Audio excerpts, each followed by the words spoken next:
40% from three, ranking 9th in the Big South. 54.4 points per game. That's last in the Big South, and 36% from the field. That's 11th, second to last in the Big South. Radford trying to get going offensively. William and Mary looking for their first victory of the season. A big game for both squads the day before Turkey Day. And we're about set for jump. It's Williams against Wright, and it's won by the Highlanders. Stapleton possesses, getting his first start of the season. Works it over right side, immediately high post. Let's take a look at the lineup for the William and Mary tribe. Who stands out to you, Cole? You know, a lot of young pieces here. Connor Kucher, one of the top players in the CAA last year, CAA Rookie of the Year. But there you see Radford. That's something they've been looking for, getting that three ball going. They've struggled all year, and I like this. They're mixing up some pressure here. Broken by the tribe. Work over Cochera, and here's the Radford starting lineup, shaking it up a bit, going a little bit more small. And Coach Nichols, you know, he'll be doing that all non-conference schedule, trying to find those pieces that go together perfectly. A lot of pieces here. You know, Radford's about 10 deep. You know, a lot of guys that could probably start for some other programs. So it'll be interesting to see how this rotation shakes out as the year goes. Here's Williams left side. Now corner for Hart. The grad student tries to finish, he can't. And that'll be off of the tribe. Stay with Radford. So Coach Nichols trying to shake up this lineup any way he can. Artis Stapleton getting his first start. Kyrie Walker getting his third of the season. Terrion Joseph his first. Corner. Hart. Inside to Kyrie Walker, and our first foul will go against Ben Wright. And I do like this lineup, even though you have Rashawn Williams in there who's 6'7", you have Kyrie Walker at 6'6". They're your post players, but really these are all five guys that can play on the wing. Coach Nichols likes the smaller lineups, and I think we're going to see that more and more as the season progresses. He wants to play fast, and so far this year they really haven't been able to do that. Langdon Hatton will come into the game. Immediately for Ben Wright, who's the leading scorer right now as they go to the 6'5" Walker. Working post inside. Kick Stapleton, has a step. The runner is good. It's 5-0. And I like that, getting some post feeds and then kicking out. Anytime you get a post feed, even if your post player doesn't score, good things happen. Yuri Covington, been a big part of this William and Mary squad. With the left hand, he finishes inside just beyond the restricted area. It looks like so far, anytime there's a made bucket, Radford is going to come with some full court pressure. It looked like there was a breakdown there. William and Mary able to get the ball to the middle. There's Joseph, Terrion Joseph, a guy who's fired up plenty of threes for Radford so far this year. He's 3 for 12, 25%.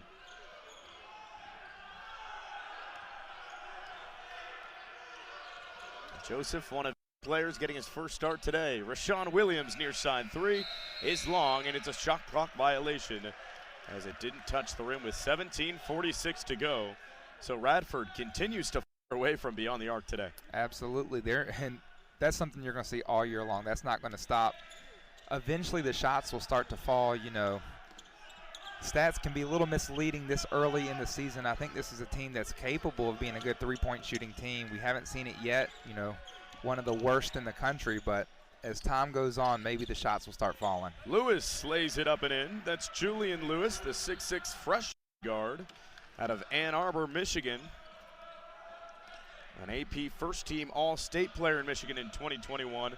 Had several offers, including Elon Rice and Miami. There's Joseph inside, contact. Can't finish, but the offensive board cleaned up by Rashawn Williams. Just before that, you were talking about Julian Lewis. This William & Mary team has some young, talented players, and the more games these guys get under their belt, the better this team will be.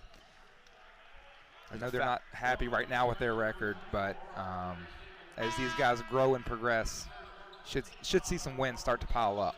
Artis Stapleton is whistled with a foul. Yeah, as you mentioned, they're one of the youngest teams in the NCAA. According to minutes per game by underclassmen, they're 34th in the country last year. This year, 19th in the country. So younger guys getting involved early and often. Here's Yuri Covington, one of the sophomores, as Jonkum has checked in, forces pressure and a turnover. Jeffers into the ball game as well with Walker. Jeffers, 3-ball. He's got it from straight away. It's 10-4. And what we're seeing from this Radford offense is the ball is getting in the paint first. You know, we had to have a couple three-point field goals, but there Josiah Jeffers able to get a paint touch and kick it out. Able to get some open looks. A steal from Kyrie Walker. Slows. Now aggressive with Jeffers. Corner. Open look. Joseph is short. Battle for an offensive board. And it'll go to William and Mary. Talk about the pieces for Radford. In comes Drayvon Mangum. You know, this is a team that, again, there's a lot of ways you can play. Another guy at 6'8", you know, you think he's a big guy inside. No, this is a guy that plays on the wing. There you see Dane Fisher, third year at the helm of the Tribe. He's 28 and 24 at William and Mary. And using Mangum right away at the top. He's a matchup problem at the top of that 1-2-2 press. Extremely long as well. Here's Tyler Rice. Move over Hatton, who was the sixth man today. And 12 to shoot for Rice. Long Hatton gets it down low. All 6'10" of him working against the 6'5" Walker. Can't get the roll, an offensive board does. William and Mary scores. It's Quinn Blair. And we talked about him, you know, that piece of the puzzle, Quinn Blair. When you have a young team, you got to have a senior in there that can glue it all together, and he's that guy, you know, right there. That's not a fancy play. That's just hustling, getting the offensive board, and then getting the easy layup. Yeah, Blair missed 3 games due to injury and then had the 22 against Howard in a 6-point loss from William and Mary. There's a turnover, and the Tribe going the other way. 3-on-1. Covington is slowed up by Walker, and they'll settle it back down. Under 16, now under 15 here from the Dedman Center. Hatton corrals. Blair is knocked, and that'll be team foul number 2 for Radford. And it will take us to our first media timeout, a competitive one so far, and Radford shooting better. Therefore, a lot of different ways you can play. In comes Shaq Jules, who's, you know, instant offense inside.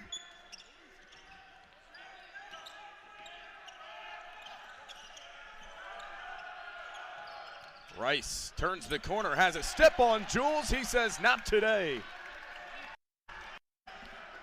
Shaq Jules is a guy, when he comes in the game, good things happen. You see it right there with the block. Smaller Rice able to get by him. Jules blocked on the other end, a taste of his own medicine. Here comes Blair and co.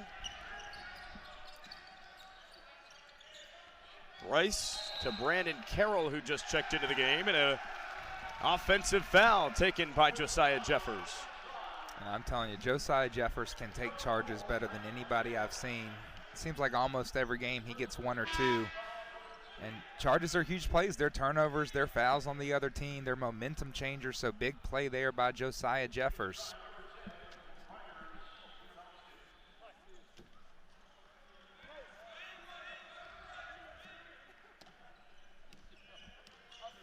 Radford so far shooting 50% from the field. 2 of 3 from beyond the arc as well. Now Jeffers with 15 to shoot. And they just look in sync. They're getting good shots. When you get good shots, you score. Earlier in the season, they just weren't getting good looks. Jeffers taking it himself, trying to loft it over the defender. Can't do so. Gets his own board. Kicked off of the leg of William and Mary. And it'll stay with the Highlanders.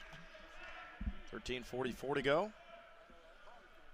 2 small plays that are big there. You know, Josiah Jeffers takes a charge on one end, on the other end gets the offensive rebound. 2 plays coaches love to see. There's an ISO for Jules. Opens up Lipscomb. Far side 3 is good. Xavier Lipscomb, a guy that doesn't shoot a lot of threes, but when he does shoot them, he shoots a very high percentage. And again, I really like seeing this pressure from Radford. Yeah, they go zone press there, and there's a trap. Nowhere to go, except for Carroll, who comes to the rescue. So right there, you don't get the steal, but what you do is you get the other team out of a rhythm. It's hard to initiate your offense when you're coming up with pressure like that. Now only 8 to shoot. Who's it going to be? They choose Blair, who can't connect. An offensive board. Carroll's there. No, sir, says Mangum, and Blair's there to clean it up. And the offensive boards killer there for Radford. Absolutely. Mangum with a huge block, but 2 or 3 guys just stood there and watched. You got to go get the ball. I think they each thought they were going to get it. The other guy was going to get it. At the end of the day, somebody's got to go get the ball. Jules gets over Lipscomb. Tries another, and he bangs it home. Way to go, Josiah Jeffers, finding the hot hand, and just another unsung play, little ball fake there. Xavier Lipscomb again, he's a guy that if you give him room, he's going to knock it down from out there. And everything clicking right now for the Highlander offense. Lipscomb just 1 of 2 from 3 coming into this game, and he's hit 2 already. Whistle, and it's a traveling violation on Langdon Hatton. And look at this, what do? You bring in 3 more fresh guys.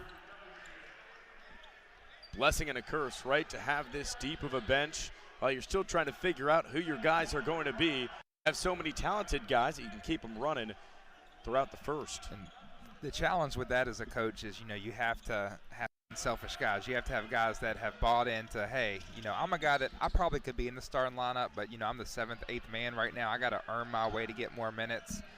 And so far we're seeing a lot of energy from these guys coming in off the bench. Lipscomb turns the corner, drops it off. Walker! This Radford offense is clicking now. They are being unselfish. They're getting paint touches, and Kyrie Walker with the huge slam.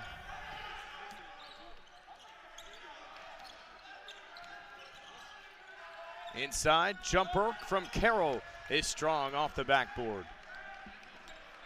Polar opposite offensively from what we've seen in the past from Radford. Have to close out on Lipscomb there. Williams, he'll try a 3. He gets fouled, and boy, 1 of 5 on the season from the charity stripe. As a team, Radford is shooting 66%, ranking 6th in the Big South. So I'll be interested to see if Radford is able to knock down this free throw if they stay with that full court pressure, if they switch it up one time. Sometimes coaches play chess matches on the free throw line after timeouts, because the other team is talking about their press break, so why not switch it up a possession or 2? And here you see they are going to pick up, but it looks like they're going to do something a little different. Yeah, going full court. It looks like maybe a man situation. Yep, they're going to pick up on the ball here. Lewis and Covington to break his guards. Inbound is to Lewis. Yep, and so what they did there is, William and Mary probably spent that timeout talking about their press break, and that entire plan is now gone because you switched the defense. That's thrown out of bounds, and it's a turnover. Quinn Blair tosses it down to the baseline. So here's what you got to do now if you're Radford. You've come out and played exactly the way you want to play, but you have to remember basketball is a game of runs. If you let the foot off the pedal, this William and Mary team is talented enough to put some points up quick. Stapleton opts to not use the screen. Rotated all the way back to him. Walker sees daylight inside. He finishes. And pressure again. That time it's effective. Stapleton uses the hands. Possession to the Tribe. And again, you don't get the ball there, but if you're, these guards from William and Mary, Radford's getting their hands on, passes, they're deflecting passes. That, breaks your confidence a little bit. William and Mary has not turned the ball over on one of those presses just yet. They turned the ball over 5 times overall, but the pressure has led to some miscommunications on the offensive end. Covington inside. Nice defensive play by Walker. Gets the jump ball. It stays with William and Mary. Huge play there by Kyrie Walker. Kyrie Walker is just a high IQ basketball player with a high motor, a guy that coaches love. Huge piece of Coach Jones's success last year, and Coach Nichols loves having this guy as he tries to instill, his design on this program. Nice hands there from Walker, tipped outside. Gets it into Wright, who's been quiet today so far. Lewis turning the corner, so quick finishes with his right to the left. Another freshman guard. Remember, so talented in high school. His dad was an assistant coach at Huron High School, coaching his son. As Stapleton launches a 3, it's off to the right and a board for Coachera. So here you go. If you're William & Mary, this is when you can do your damage. When Radford doesn't have a chance to set that press. Lewis whistled, traveling violation. At turnover number 6 for the Tribe. William is unable to get into any type of rhythm so far on offense. Cameron Mcdeal comes into the game. First time we've seen him. What do we have to 11 players now that have been in? That's right. McNeil's a guy who's contributed a ton out of Spartansburg Methodist. Now averaging 6.8 points per game. The third leading scorer. He's the guy when you get to Big South play, you know, a 6'5" point guard. Really can cause some matchup problems with his length. And not only that, but a scorer. Absolutely. Walker working against Wright. Knows he has a matchup against the youngin. Can't finish. Great job knowing the scouting report there. Cochera, his runner, comes up empty. Couple empty possessions back and forth. Williams, one more, McNeil. And a whistle down low. You can tell Radford at any point they're looking for the 3 ball. Absolutely, but what I like there, what you said, they're looking for it. They're not automatically taking. You had 3 guys that had okay looks there, but they want good shots, and they passed up good, you know, good shots looking for that great shot, and that's how you get this offense going. Again, Shaq Jules coming in. Look for something here to get the ball inside to him off this underneath out of bounds. Watch for the backdoor lob. Radford likes to do that. He pops back and then comes right back down. Here it comes. That was the play. Everybody knows that's coming. William & Mary sniffed that out. Lipscomb works over for Mangum with 11 to shoot. Jules thinks he has positioning down low. Radford has to hurry. A 3 ball is strong. Into the hands of Cochera. Another board for the 6'5" sophomore guard. Nearly loses the handle. Cochera, guy that's a really good player, but hasn't got going yet. Let's see if William & Mary can get him a bucket. Hatton inside. All 6'10" of him uses his height and finishes. And that could be trouble down the stretch if Radford had trouble matching up without Jonkum, the 6'9" big man in the game. Absolutely. Outside of Jonkum, Radford doesn't really have a true post player inside. Shaq Jules, a guy that, you know, really good on offense, but uses more athleticism, not necessarily a huge guy. There you see him getting the bucket. Uses his athleticism right there.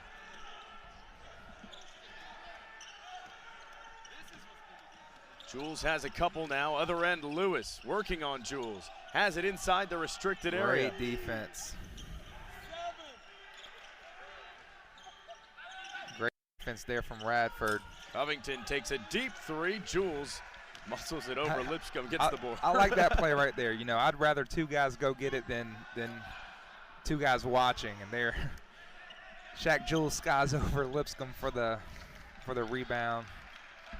Mangum, other end, his 3 ball is off and to the right. So a hot start from beyond the arc. Last couple minutes have gone cold from the Highlanders. Still 24 points so far. Covington penetrates hard, and he can't finish. Mangum pulls down the rebound. William & Mary just struggling to buy a basket. Next dead ball will take us to the media timeout. Let's see if they can get a stop and a bucket to get some momentum going. What a find from Lipscomb there. McNeil can't get Cochera in the air. Down low, what a pass again from Xavier Lipscomb. You know, not just in the CAA, but in the country. You know, as a young guy, you know, we've already talked about Cochera, you know, Ben White, a lot of young guys. And you mentioned they play a lot on the road. You know, you learn faster on the road. That's because right. You get put into situations that you don't always see at home. And, you know, 5 losses on the year for William & Mary, but each one of those a learning opportunity. Tonight, getting some experience against that full court pressure. Hey, you mentioned Tyler Rice. He leads the CAA in assists per game, 51st in the country in that category. 3 ball, Cochera. He knocks it down. And the coaching staff for Radford has to be hot. Everybody knows that's not a guy that gets any open looks from 3, and there William and Mary with a nice little design to get him a look. That's not a guy you want to get going if you're Radford. Yeah, Cochera shooting above 30%, or excuse me, 50% from beyond the arc. 26-15. The Tribe within 11. Jeffers turns the corner and he's whistled for a travel, losing his footing. William and Mary with a big chance here to start swinging some of this momentum. Let's see who's Williams coming in for, taking out Kyrie Walker. Big lineup here for Radford. Wow, you got Johnson at 6'9", Mangum 6'8". You got Williams 6'7", Lipscomb 6'4". Big lineup. Maybe trying to counter the big lineup for William and Mary. That's right. And this is what you can do when you have that kind of versatility. Cochera penetrates short corner. What a move. Looking him back, and he beats Jeffers off the dribble. I'm telling you, people, he's good. That's the old Jordan move where you drive baseline, fake spin, and turn right back around. Every kid everywhere practices that move, and you can tell he's done it. Not to mention he's wearing 23, so you got to wonder if he's a Jordan fan. Williams off the mark. Yeah, Cochera actually played at St. Vader in Arlington Heights, Illinois, which is the same place Dane Fisher, the head coach for William and Mary, played and also coached. Just a couple of years apart, but Coach Fisher knew Connor Cochera when he was in high school, as he misses the fadeaway. So he knew of him as a middle school student. He's also coaching his cousins at St. Vader. So major connection there between the two, and part of the reason why he's with the Tribe. Down low Jonkum, kick Mangum, 3-ball, in and out. Mangum, a guy who usually knocks down that corner three there. The pass from Jonkum in the paint was a little bit off. Kind of messed with his shooting rhythm. Dribble drive Covington. He'll go to the line for 2. And the foul, I believe, is going to be on Lewis Jonkum. Covington, a sophomore. Again, we keep hearing these young names, a lot of people that can make it happen. Good, strong drive. Let's see. Yep. He might have gotten him, I think, in the head. Yeah. So here's Covington, 71% free throw shooter. First one is off the mark. Look at this, 4 people coming in. As Jonkum checks out, remember, he has 2. That could become an issue later in the game. Again, a matchup with bigger guys like Langdon Hatton. And you talked about the versatility. Now you just went from a huge lineup. Now you have a small lineup. You can change your style of play, and maybe it's, William and Mary had a couple possessions where they're getting the ball in the paint from the guards, and you want to go to a quicker lineup. So Yuri Covington uncharacteristically misses both there. Really trying to go to Kyrie Walker inside. They like that matchup. Entry pass, a foul called. That's team foul number 6 on William and Mary. Creeping toward that bonus. And Radford goes small. What does William and Mary do? They go big. Langdon Hatton, Hatton, the big fella. 6'10". Another freshman on this team. The forward will handle Kyrie Walker as Williams tries to bully down low. The fadeaway is off the mark. Nice defense there from Quinn Blair. That's 6'7" against 6'7". Julian Lewis kicks out Blair. 2 6'7" guys that can play on the wing. Nowadays, if you want to play college basketball, unless you're 7 foot tall, you got to know how to play on the wing because everybody can do it. It's just the way the game has gone.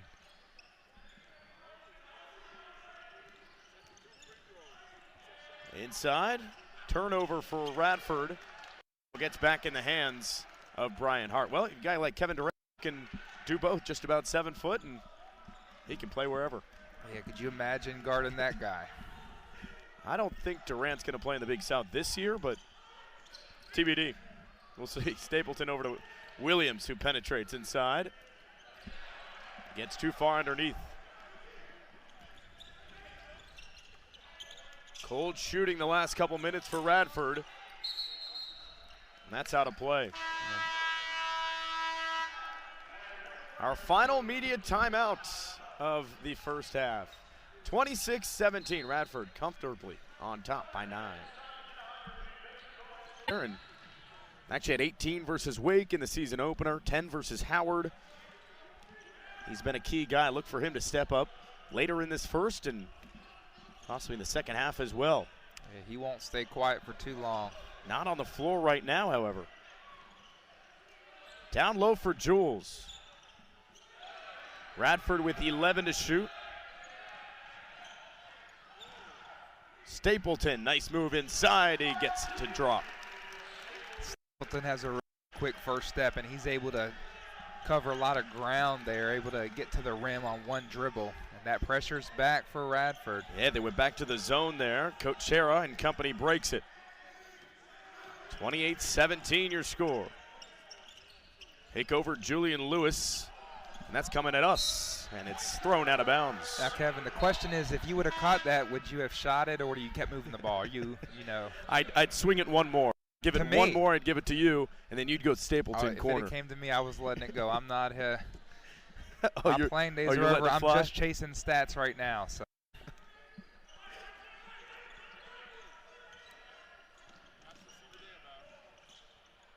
Stapleton works over to Walker with 2.5 to play. Crucial couple minutes here for both squads. William and Mary to stay involved, and Radford to possibly pull away. You said it, at 11 points, if Radford can increase this a little bit, it'll make it a lot tougher. And good drive there by Xavier. Just another solid player for Radford. Had a huge year last year as a freshman. You know, at 6'4", you know, he's built like a middle linebacker, but he can play the point guard position. Usually a pass-first guy, too. I think he was looking to throw that away. He said, I'm up in the air. Might as well let this thing fly. Corner, 3-ball. He's good. That's Quinn Blair. There, Lipscomb got caught over a little bit, helping too far. You know, you want to be in the paint, but you don't want to be too far over when you have a guy like that. And if Quinn Blair's all alone on one side, you know that ball's going up and probably going in. Hart tries to respond. It's off into the right. And it'll be William and Mary basketball with 94 seconds to play in half number 1. So just like that, Cole, it's a 10-point game once again. William and Mary within striking distance. Yeah, we were just talking about Radford with a chance to increase the lead, but William and Mary vice versa, able to kind of claw away at this thing and get some momentum going into half. Halftime momentum is huge, you know, because you're in there sitting in the locker room. Nice play by Hatton. Jules didn't have the positioning against the 6'10" forward, and Hatton made him pay. And that's what kind of happens when you play with the pressure. Every now and then you give up an easy bucket, and I think you live with those as long as you're able to, you know, consistently get pressure and get deflections. And a nice pass down low as well. Artis Stapleton looks for a high post, and Jules has it stripped away. Cochero with no numbers. He's double teamed and steps back. Crucial final minute here. Hatton working against Lipscomb. 8-inch difference there. They like the matchup with Hart on Blair over here. Rice spinning against Jules. It's a 6-point game and a timeout called. All right, so 34 seconds. Coach Nichols is going to draw something up. Tyler Rice, man, a good player as a freshman, going up against 6'7" Jules. How about this, too? Just the ultimate mismatch. They got it. It was Jules against Rice and Hatton against Lipscomb, and not the matchup that Radford wanted there. It's challenging when you have a guy like Rice who is a little guy for a big guy to guard, you know, because you can't give him too much space because he'll knock down the three, but if you come out, you know, he's a quick guy that can get around you, and I'm excited to see what Coach Nichols has drawn up here. More excited to see if William and Mary, you know, switches up defense. Do you throw a zone out there one time? Because, you know, Radford was drawing up a play there. See what they did. 4 seconds separate game and shot clock. Looks like William and Mary is going to stay man. They want to have a full possession. Lipscomb all the way down to half court. And they'll run. It'll be Williams working over to Lipscomb, now Jeffers. And this was part of what they talked about. They wanted to get the shot clock down, look for something to be initiated right here with 10 seconds left. More of a motion. Now they got to get going. Hart makes a man miss. Open 3 look. They didn't get it. Stays here, though, with 5.3 seconds. Big call there for Radford. And it's whistled against Quinn Blair. That's going to put Radford on the line, isn't it? Huge. And that's his first. Team 7th. And big free throws for Williams. And what this will do, if Williams can make the second one, it'll allow Radford to get in that full court press, which makes it really hard to score with 5 seconds left. Got to make that first one. Williams, 2 for 6 from the free throw line this year. Knocks down the front end.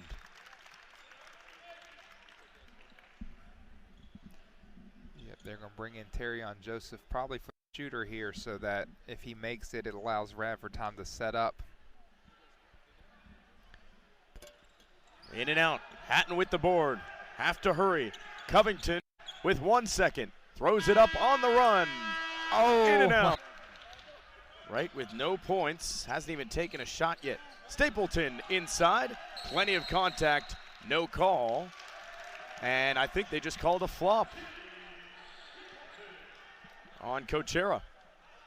Yep, you don't see that much. Cochera just in a tough spot there. Tried to take the charge, but realized that he was just a step or two away from being in the right spot. And RT Stapleton, man, he can get to the bucket quickly. Good hands by Stapleton there as well. Jump ball. Possession to William and Mary. But how about that? Stapleton closed out very nicely. And got in on Cochera there. Cochera, Rice, Wright, Lewis, and Covington in the game for William and Mary, as Covington will get the foul call and Yuri will head to the free throw line. He's actually the only player for William and Mary that has taken free throws today, and he came up empty. He's 0 of 2. That's surprising because this is that does a good job getting to the line. You mentioned Ben White, right. You know, one of the top people, not just in the CAA, but in the nation. Covington has the first for William and Mary. Again, a 71% free throw shooter this year. The guy who ranked 29th in the conference in scoring last year, scoring double figures in 9 games. Has an uncle, Isaiah Walker, who played his college ball at Keystone State. His cousin played at Valpo as well. Here's Williams. Gives Joseph. 3-ball. Rattles it home. And great job here by Joseph to take one step back. You know, he had his foot on the line, and they call that the worst shot in basketball. He was aware of that, took a step back, knocked down the 3. Deep 3-ball. There's Tyler Reese. And a high board athleticism of Walker brings it down. Rice is a guy who shot a lot of 3s this year. Hasn't really got it going from downtown, but he is a volume shooter. Williams is short on his 3-ball from the corner. An offensive board from Walker. It's his bread and butter. He's inside against Lewis. Instead, Joseph wants one. And he can't drain it from deeper than usual. Brings it down to Cochera. The Tri bench breathed a sigh of relief because that's Joseph in the same spot. Credit to Kyrie Walker for finding him there after keeping the ball alive. And speaking of the same spot, there's Tyler Rice. A little deja vu there. That's Kevin. right. 3-on-2. Joseph, Stapleton. A lot of contact, no call against Wright. And now Covington. And one slamming it home. Yeah, but they're going to get the technical there on Covington. So Covington will have a technical after the and one dunk. Let's take another look at that against Terrion Joseph. He got him on that right arm and got in the face of Joseph. And if you're Joseph, that's one you just have to let go. You know, you appreciate the hustle, but, you know, at that point, he's going to finish it. Don't give him the extra point. And then Covington, you got to be smart there. He's a young player. He'll figure it out, but a huge play. You got to always have next possession mentality. Hart's got the first. They select Hart to try to knock down a couple. And he does so. That's really a killer too, Kevin, because that was a huge highlight play. That had a chance to really build some momentum, and the technical kind of slows the game back down, kind of takes that celebration away. Well, you saw the Tribe bench just erupt and then silenced quickly with the technical foul. So Covington will have one.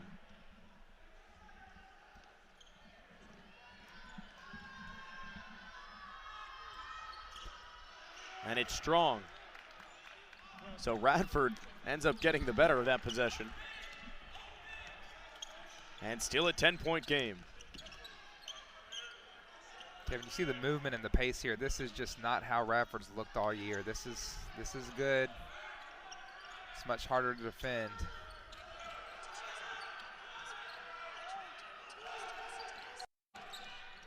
Running their motion. Mangum, corner three.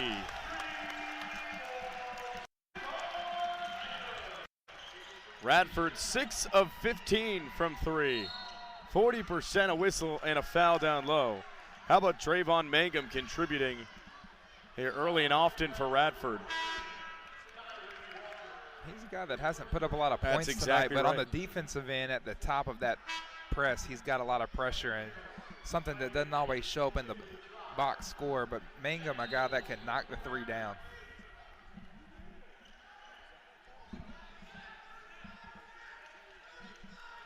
So 17-12 to play, 41-28. William and Mary ball after the Mangum three. Quinn Blair pushed off a little bit. He's a little surprised. He definitely pushed off, but I think there was a little bit of a acting job there from Radford to really sell it. He's confused. He's looking at the referee saying, what did I do? He did push, but that play happens pretty much on every possession. Just over 17 to go. Hart has it near side wing. Stapleton crosses over. They like Stapleton in that high ball screen. He's a good passer. 6 to shoot. They go to Mangum. They got to get one off. And it's off of Mangum. With 16:45 to go, Josiah Jeffers will step into the game. Well, the good news for Radford, they have eclipsed 40 points. Remember, 2 of the last 4 games they played in, they were not able to do so.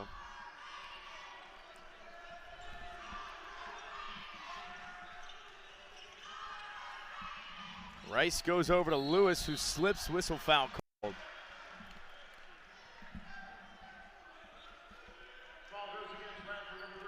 Refs really tightening it up here the last couple minutes. I think, that technical foul might have been a sign that, hey, maybe emotions are a little too high. Let's get this game back under control.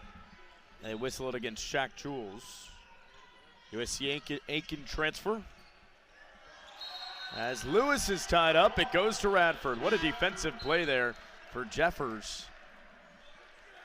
And really, I think what Darius Nichols has seen is flashes, super impressive flashes from all of these players, and that's why 11, 12 players are getting in the game here today. Everybody that's been on the floor, you can't say anybody tonight's had a bad game, and that's very rare. And then Josiah Jeffers, just always a guy that's in the right spot on the defensive end, and because of that, he gets a lot of steals, he gets a lot of charges. But you're Kevin, everybody's contributing tonight. Well, I asked you last game, minutes later, what do you think so far? Who do you think it is for Radford? Whistle foul called on Rice on the dribble drive from Jeffers. The MVP of the game so far? No, minutes leader for Minutes Radford. leader. You stumped me last time. I did. I am going to go with Kyrie Walker. You are correct. 17 minutes for Walker. It's funny. I actually got home after the last game, and I said, I can't believe he stumped me. I should have known that. It's not going to happen again. Hart has 14. Williams with 14. Lipscomb with 13. Stapleton crosses over. Down low for Jules. He's triple teamed, has the ball knocked away by Lewis. Rice with 19 minutes. Coachera leading William and Mary with 20. It's a good job reading the scouting report for William and Mary. Double teaming. Oh, there's Quinn Blair. Lead is back to 10. That's the senior stepping up. He felt the momentum, starting to get away from William and Mary, knocking down the big shot in a 10-point game. Next dead ball takes us to immediate timeout. Can William and Mary get a stop and a bucket?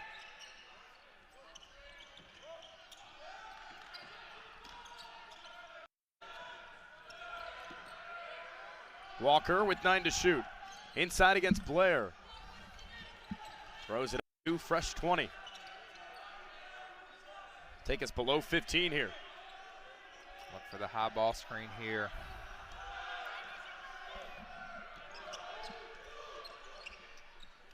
Short corner, Walker spinning. Jeffers doesn't have his look just yet. Finger roll inside as the shot clock expires. Josiah Jeffers. And I thought he's just a smart player. The awareness there to, not panic with 3 seconds left on the clock and force up a bad shot, but knowing that, he's got plenty of time. 3 seconds is, for a veteran like that, it's like 30 seconds as he drives. Huge play. He has 5 now today. Right, looking for a cutter, intercepted by Walker. And now Radford could take this below 14 minutes. And now really slowing things down with a 12-point lead. Coach Fisher probably a little frustrated. He wants to get his guys to a timeout and try not to burn one.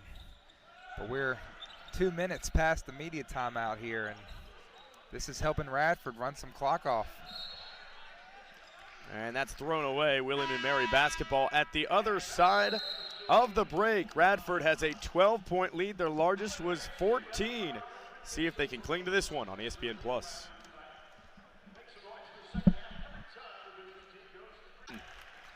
Shaq Joe's just an efficient guy. When he gets the ball in the lane, if he's not double teamed, he's going to score.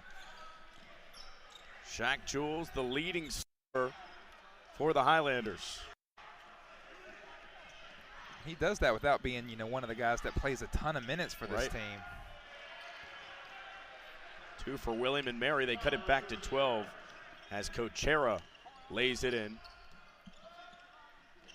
Largest lead again was 14. Radford trying to extend that. Josiah Jeffers can't finish. Jules goes back up. He gets tied up. It's Tribe basketball with 12:50 to go. Kyrie Walker will check in until at least the next media. Reiner Hermanovskis will check in as well for the Tribe.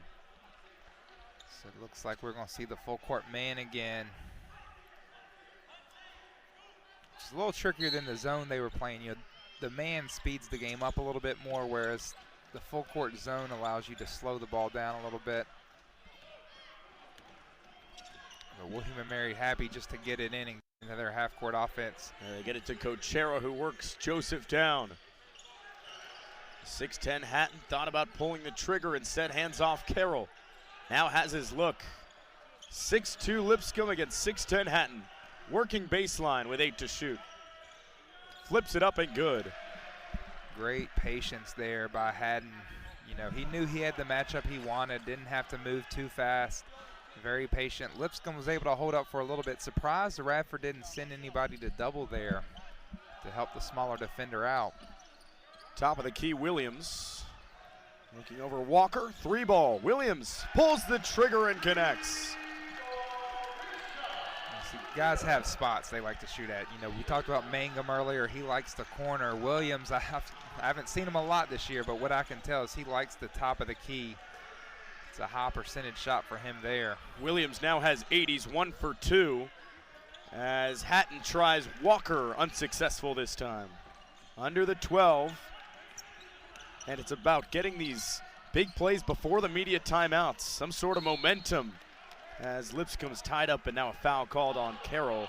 And that'll take shots down. And, you got a 13-point lead. You can't feel too comfortable.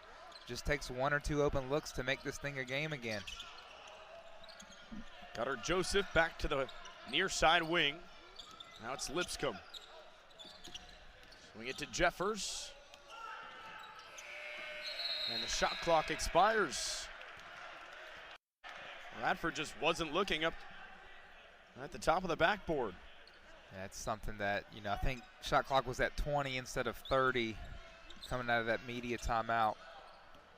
Turnover number 8 for the Highlanders as Julian Lewis brings it down. And a foul called on Josiah Jeffers. Jeffers whistled for his first.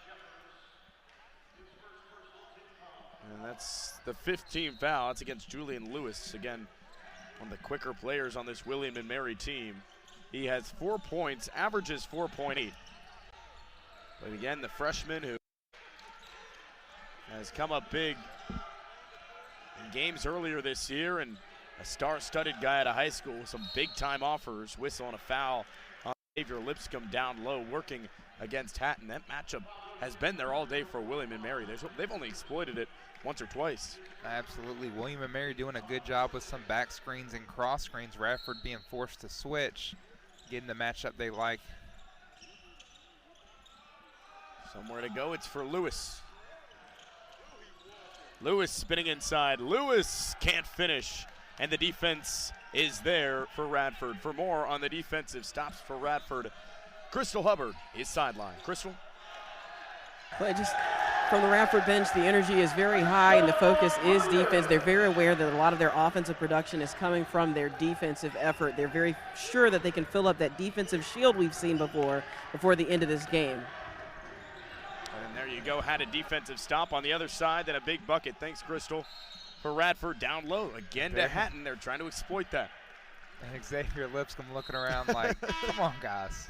He is working. I think he thought a sub was coming in for him and waiting for it. Yeah, and that's something that happens when you play with these smaller lineups, is you have to have guys, and don't get me wrong, he's a strong guy. Yeah. You know, he can guard a bigger player, but Haddon, you know, at 6'10" is just very tricky. It's one thing, you know, 6'7" versus 6'10" is a huge difference. First is good.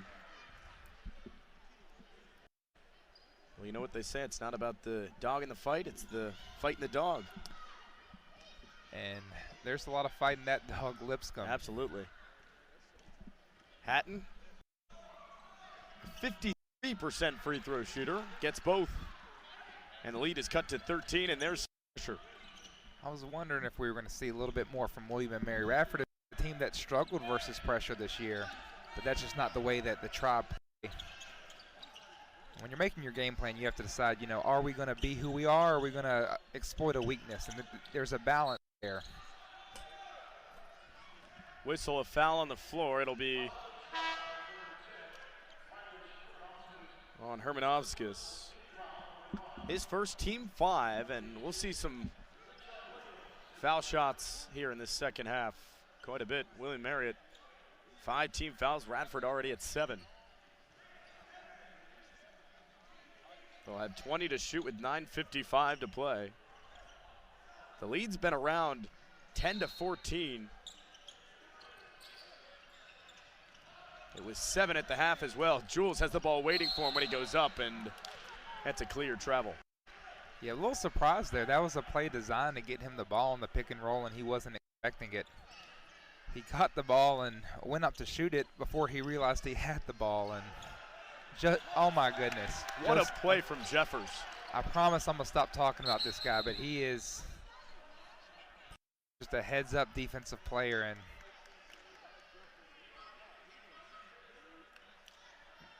what's the call here? I think they're trying to get the clock right there, but Coach Nichols a little frustrated because Radford was about to get an open three-point look. And Brian Hart with the continuation knocked one down, didn't count. But how about Josiah? He's been excellent so far on the defensive end all season. His on-the-ball defense is fantastic. He can guard without fouling, but his off-the-ball defense is even better. And how about the creativity to flip the ball back through his legs to his teammates? Had Stapleton as the cutter, and Hart didn't go to him. Jeffers with 9 to shoot. Radford has to go. It's Jules.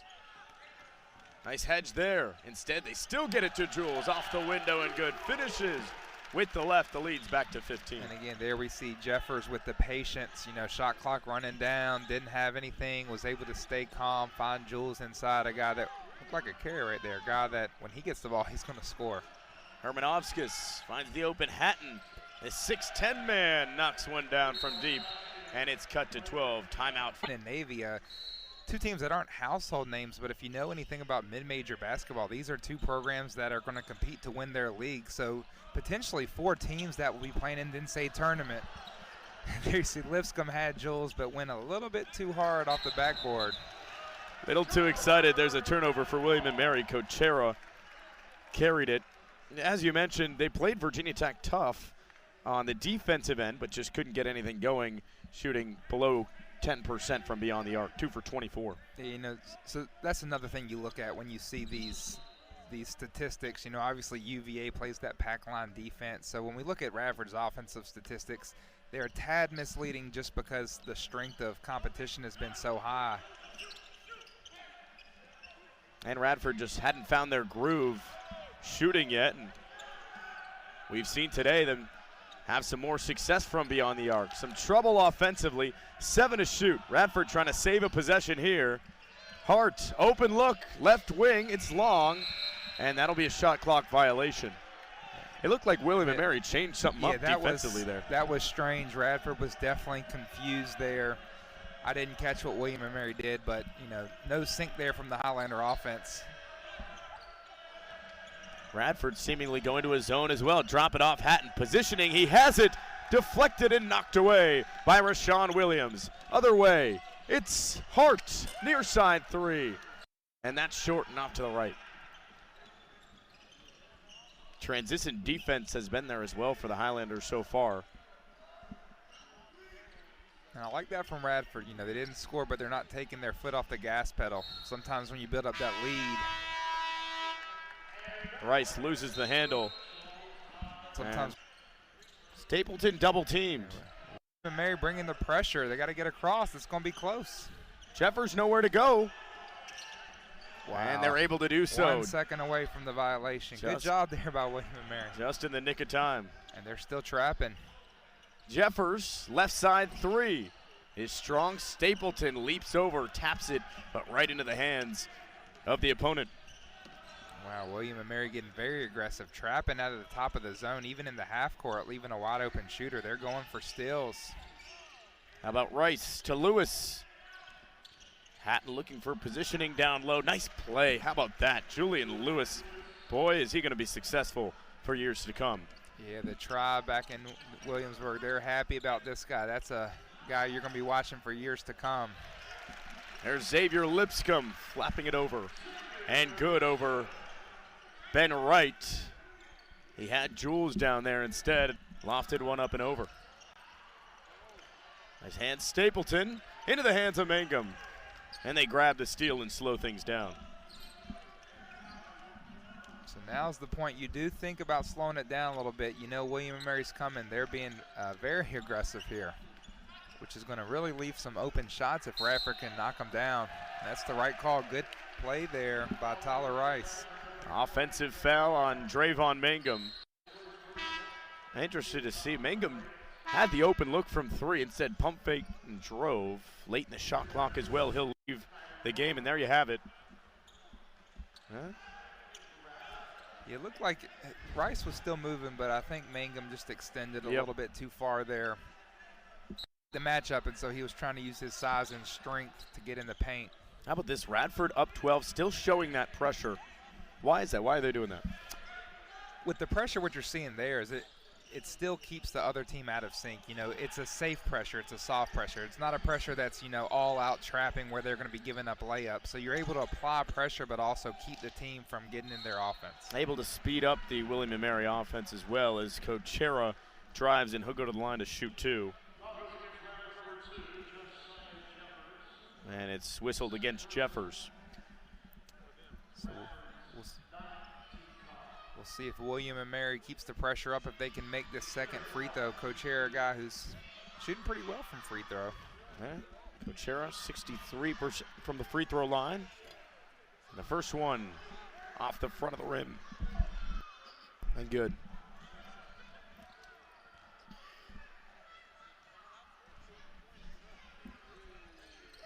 He's got both. And here it comes. 10-point game.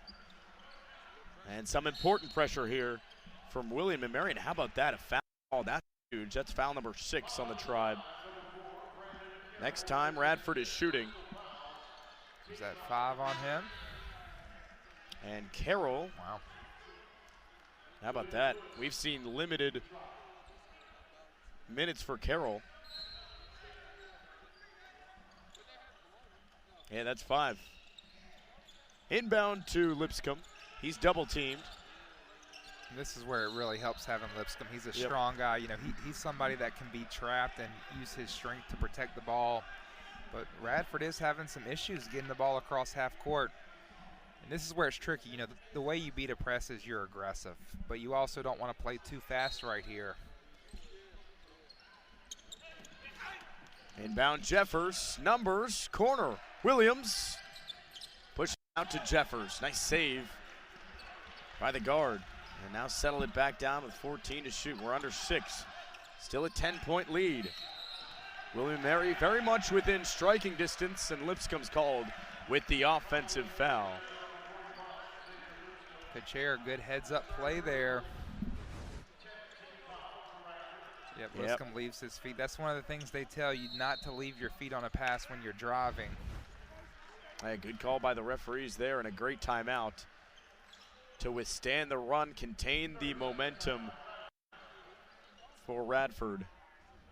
And we'll keep it here. Radford with a 10-point lead with 5:52 to play in this game as we take a look at the upcoming schedule for the Radford Highlanders. Eastern Kentucky comes to town on November 28th. Cole, that's a big night.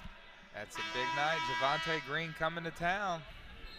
Absolutely, and a challenging schedule ahead. We talked about, oh my goodness. we talked about how tough the out-of-conference schedule it is for the Highlanders, and all away too. West Virginia on the road, JMU on the road.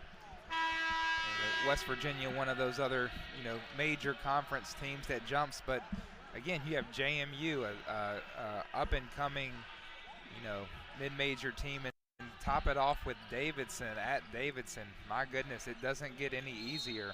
Bit of a homecoming for Darius Nichols as well at West Virginia. Oh yeah, the former West Virginia star. Yep.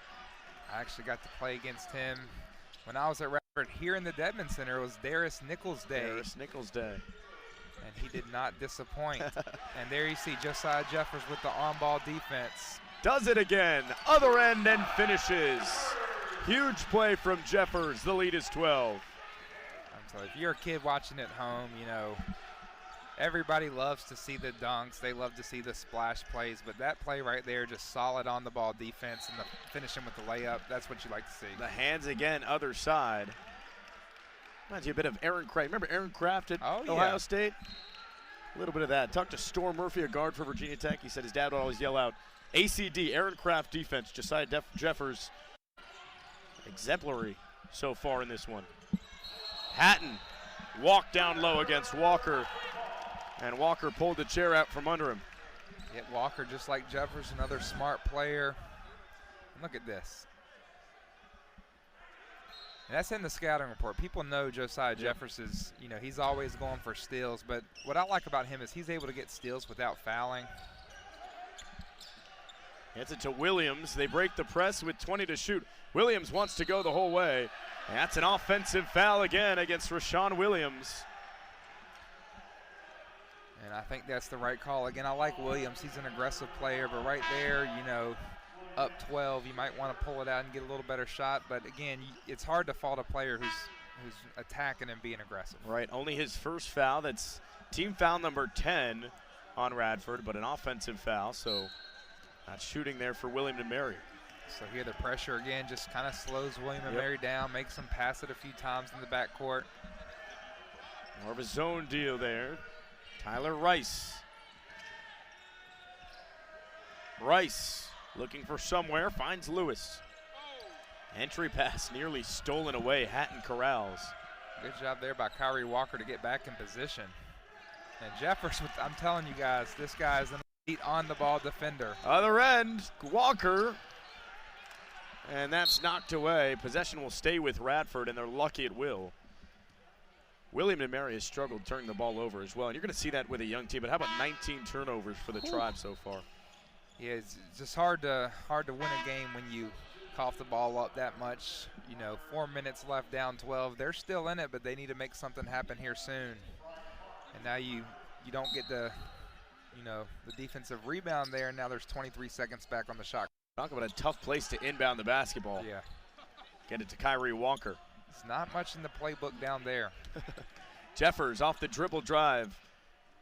Kind of flings it out to Stapleton, who resets. High ball screen. It's Walker. Swing it for Hart. Williams takes off and knocks down a three. It's a 15-point game, and that could have just been the dagger. Not only is Williams a great three-point shooter, he's got that quick release. And, you know, when you're 6'7" and you have a quick release, you know, I didn't think that was terrible defense there by William and Mary, just a better shot. Kochera leaves his feet, doesn't know where to go, finds the cutting Quinn Blair, a guy whose name we haven't said much in the last couple minutes and in the second half. And RT Stapleton, just crazy change of pace speed. Finds the wide open Hart. He's got it, the bread and butter from number 15. He knocks it down, and the lead is up to 16. Fans getting on their feet now. They can taste Radford's second win of the season. Rice turns the corner, spinning, and a foul on Kyrie Walker. And that will take us to our final media time. Out of shape, that was only about 5 seconds of flossing, but he texted us during the game. He said, hey, I can floss with the best of them, and he showed it right there. First one's good from Tyler Rice. The floss cam never disappoints here at the Dedman Center. You're going to have to take the next minute by yourself while I catch my breath. Both are good from Tyler Rice. It's a 14-point game with 3:21 to go, and here comes that pressure once again from Tribe. And now we're getting to the point, you know, really, if you can't force some turnover quick, you're not going to have a chance. And Radford just has some guys that are really good at taking the ball. You know, Radford has tall guards. You know, look at Xavier Lipscomb, Terrion Joseph. They have length. They're trying to slow things down, and there's Jules, nearly the poster against Hatton. And boy, if he pulls that thing down, that's SC top 10. Hey, I'm telling you, Shaq Jules is a guy you love to play with because you just throw it anywhere. You don't have to give him a good pass. You know, that's a tough one. Wow. That would have been no question number one in my opinion. Shaq Jules will now shoot two, but boy, oh boy, how about that? Shaq Jules, an 81% free throw shooter this season.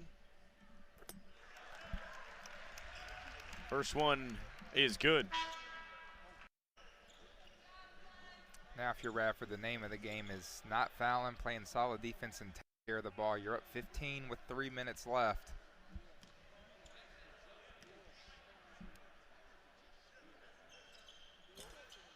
And he misses the back end. 15-point lead for the Highlanders. Under 3 minutes to play for William and Mary to try to battle back from this one.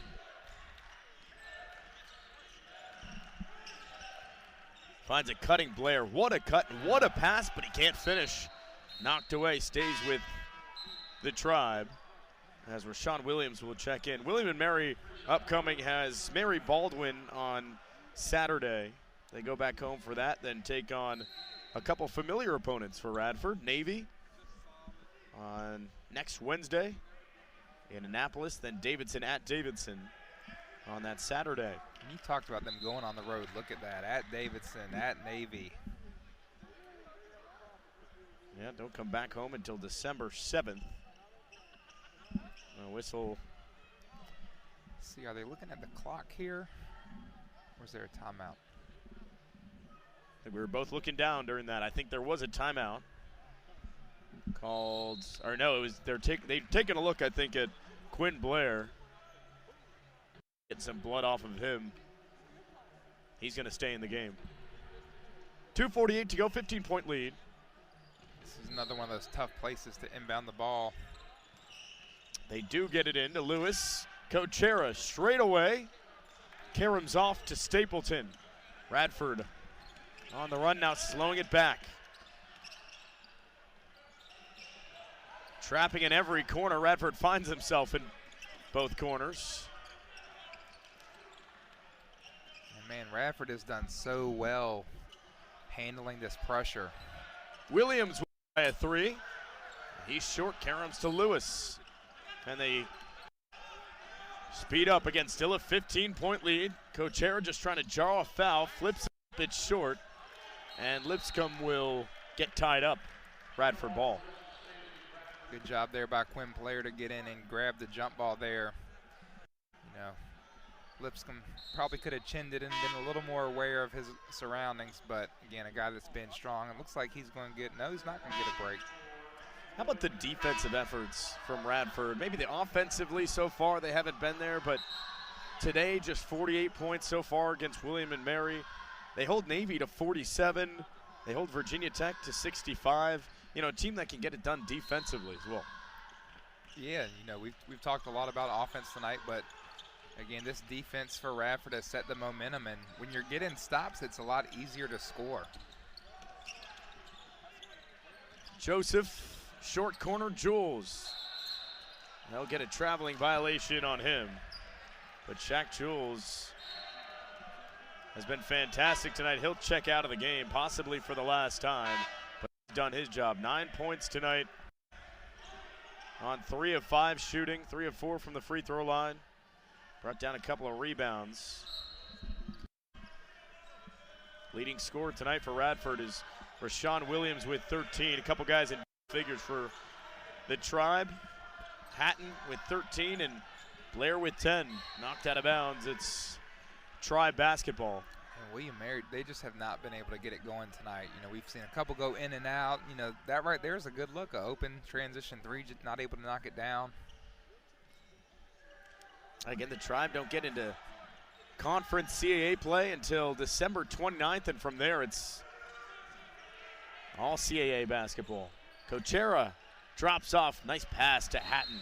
And the big men communicate, score a pair, and with 93 seconds left, the Tribe call a timeout. 30 seconds. Keep it here. Radford, again, trying to get their second win of the season. Struggled offensively in historic ways, but finally have come up and shot much better against the Tribe here today. Absolutely, and again, Radford's absolutely struggled offensively, but I want to put a little asterisk there. You know, we've talked about how tough those teams were. You and I talked before the game tonight was going to be a good night where we could really get a, you know, true look at this Radford team against an opponent that, you know, is not just a dominating team. William & Mary is a young team who has potential, but they really haven't put it together yet. And this is a Radford team, if they can keep growing, you know, this is a team that's going to be competitive in Big South play here in a couple weeks. Inbound to Lipscomb. 90 seconds to go. Like you mentioned, definitely some questions after the tough offensive performances. Jules goes to his bread and butter and slams one home. And I'm going to bet that will be the best look he gets all year. That's right. And again, that's just William & Mary selling out. You know, they have to get some traps, get some steals, leaving Shaq Jules wide open, and boy, is he going to throw it home. Cole, I think if you were in that situation, you would have gone back to the free throw line and decided to windmill and really get it going. It's nice that you recognize my my windmill ability. That and your flossing. Well, let's talk about your ability to be just a caring person. Here we are the day before Thanksgiving, and a couple commercial breaks ago, you know, the cheerleaders are throwing out, you know, the little miniature balls, and our very own Kevin DiDomenico pulls one down. What does he do? He turns to his side and hands it to a younger fan. You know, that's what you like to see this holiday season. All right, well, that had to give it to the kids. Yeah, they're not for me. They're for the kids. They're for the fans. And I'll tell you what, assists-wise, if you want to call that an assist, Radford has been getting it done in that sphere of things as well. 16 assists. They usually average 9 a game, so dishing it out well here for the Highlanders offensively. They have moved the ball well, you know, and with every pass, we call it hot potato, the more the ball moves, and when you get those, you know, boom, boom, boom, you usually end up with a wide open guy in the corner or the top of the key. We've seen that a couple times. Again, Radford also done a good job of getting the ball inside to the paint and then kicking it out. As they try to put the finishing touches on what could be a double-digit victory. 58 seconds left, and I think the message right now from head coach Dane Fisher of William & Mary is stop and a 3-ball at this point. You got to chucking from beyond the arc. Yep, and maybe a steal too. Almost got it. Did they get it? And they did. Wow. You like seeing the fight from the tribe right here.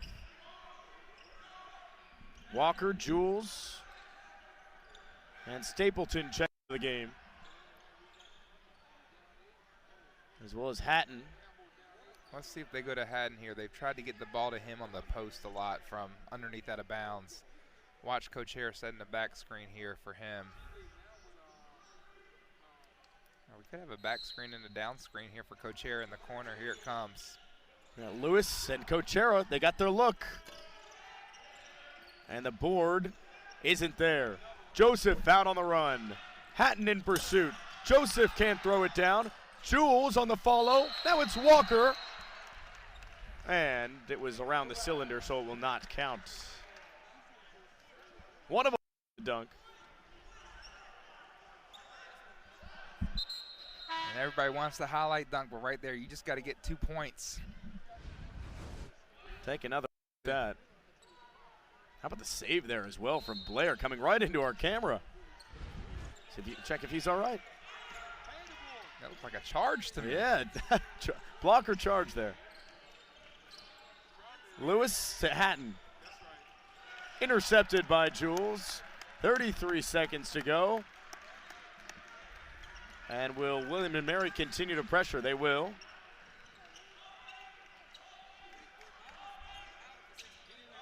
And what a big win for Radford. Much needed. Jules exclamation mark. Coach Nicholas has a lot he likes here. Still some things to work on, but, you know, I think you said it best earlier. There's not really a player you could point at and say didn't have a good game tonight. Whistle, blocking foul on Josiah Jeffers, putting it off to the right side. And how about this? William and Mary is finally going to the line. Radford has been in the bonus for, it seems like, 10 minutes here in the second half. Absolutely, and I think part of that speaks to just the offensive efficiency from Radford. When things are going well, sometimes the defense is forced to foul. You put the defense in a bad spot. William and Mary just all night hasn't got it going. All right, so we want queso chant. I texted Cole after our first broadcast of the season, and the queso situation did happen. The opposing team missed 2 free throws in the second half, and I said, did you pick up your free queso? Oh, you know I picked my queso up, and what I like is, you know, I thought I had to spend it that night. The queso deal lasts for like a month. Long time. And with that, Radford gets their second win of the season. A defensive effort, but found their footing offensively. Cole, what'd you like tonight? I just like intensity, and, you know, sometimes when you've lost 4 in a row, you know, the team can start to fall apart. We saw the opposite tonight. We saw a team come together, you know, play their best game of the year and hopefully get some momentum and keep this thing going. 67-54 is your final score. Radford was excellent from beyond the arc, 40%, much improved, and 48% from the field. For our producer, David, for our sideline, Crystal, and for Cole Wilder, I'm Kevin DiDomenico saying so long from the Dedman Center.